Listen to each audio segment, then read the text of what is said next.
So the question is, do apps actually improve your ability to learn languages? To answer that, we're going to look at this study by Budadi and Gutierrez Colon. It's a literature review studying papers from the years 2011 and 2019. Why is this paper a good paper to look at? Well, what they've done, and this is very common in science, they have already done all the work for you of looking over a whole bunch of studies and finding out if there's any general trends. The name of the article is Effective Gamification on Students' Motivation and Learning Achievements in Second Language Acquisition Within Higher Education.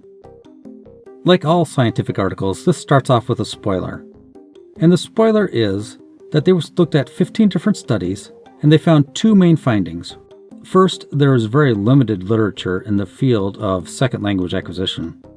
Second, the results may seem to be predominantly positive in terms of motivation and engagement, but only a few of the studies confirm clear interconnections with learning outcomes. So that's a fancy way of saying that while students may have enjoyed the apps, there's not a ton of evidence saying that it improved their learning. Let's look into a little more detail about exactly what apps they looked at. In Figure 2, we see that 5 of the studies were about a self-created, gamified learning app. 3 of the studies looked at DuoLingo, 3 at Kahoot, 1 at Voki, 1 at Busuu and Lifeline, 1 at Conjugation Nation, and 1 at WordBrick. Notable missing elements are Anki and other apps used to memorize vocabulary. They kind of generally summarize the results in Figure 3. This shows that 11 of the studies showed positive effects of using the app, 3 showed ambiguous results, and 1 showed negative results. Table 2 goes into a little bit more detail. 4 of the studies showed positive effects on both learning achievement and attitude toward gamification. 3 showed positive effects on engagement and motivation.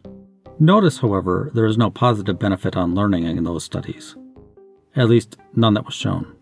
2 showed a positive attitude toward gamification. 2 showed only that there were positive effects on learning achievement.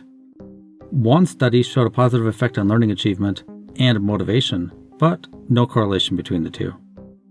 1 study showed a positive on error correction, but a negative on students' self-reflections. 1 study showed a positive on attitude toward gamification in A1, but by the time they got to B2, the results were ambiguous. And 1 study showed that there was a negative effect on learning. That is pretty surprising. You would think that any additional interaction with the language would improve you at least somewhat. You'll notice if you count that only 7 of the studies out of the 16 showed a positive effect on learning achievement, while 1 showed a negative effect on learning achievement. It's not clear without looking at all the individual studies if the others had no effect on learning achievement or they just didn't look at it.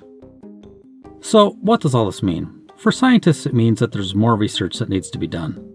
But for people who are using apps such as those mentioned, you should know that they're probably not going to have a huge effect on your ability to learn languages.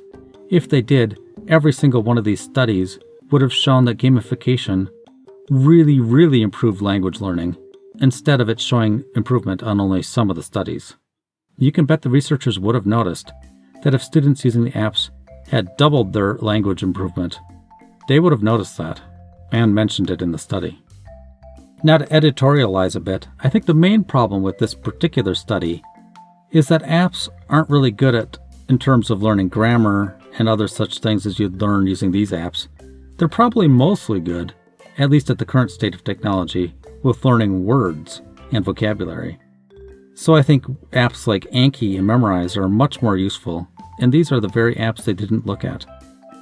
Of course, once you get to a certain level in the language, reading becomes a more practical way to both review and memorize vocabulary. Since you're constantly seeing the words used in context and new contexts, and being forced to review words you've already learned,